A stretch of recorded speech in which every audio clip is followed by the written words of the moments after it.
Cluster plumbing saves money by grouping wet areas so you run less pipe and reduce fixture branch complexity.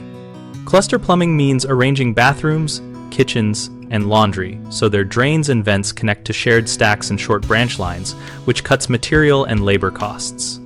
Start by plotting the main soil stack location and placing the tallest fixtures like toilets and showers within a few feet vertically of that stack to enable stacking across floors.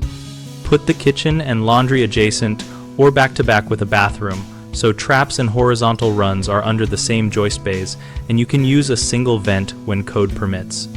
If local code allows common venting, ensure vents rise vertically without unnecessary offsets and remain accessible.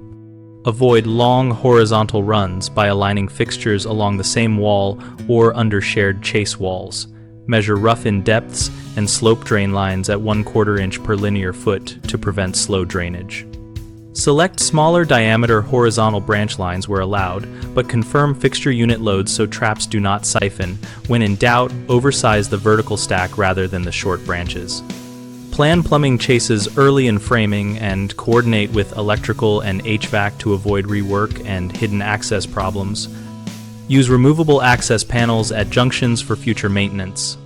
3 common mistakes are spreading wet areas across the house, which increases linear pipe and backflow risk, using independent vents for every fixture, which adds cost and space, and including unnecessary large fixtures like Jacuzzi tubs that require bigger drains and venting. If you spread wet areas, relocate or reconfigure rooms so bathrooms stack or lie adjacent and reroute non-structural partitions to create a compact plumbing core. If you are over-venting, study common venting rules and combine vents where allowed while keeping trap arms within code lengths and maintaining proper slope.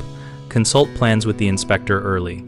If you are tempted by large bathtubs, reconsider them for standard tubs or showers to save on drain sizing, water heater demand, and ongoing water use, or place them on the same stack as other fixtures to avoid an extra branch. BigHomeProjects.com connects homeowners and contractors around projects like cluster plumbing so we can find local pros and discuss layout ideas. We host a discussion community where we share plans, ask questions, and compare contractor offers to help plan efficient, budget-friendly plumbing.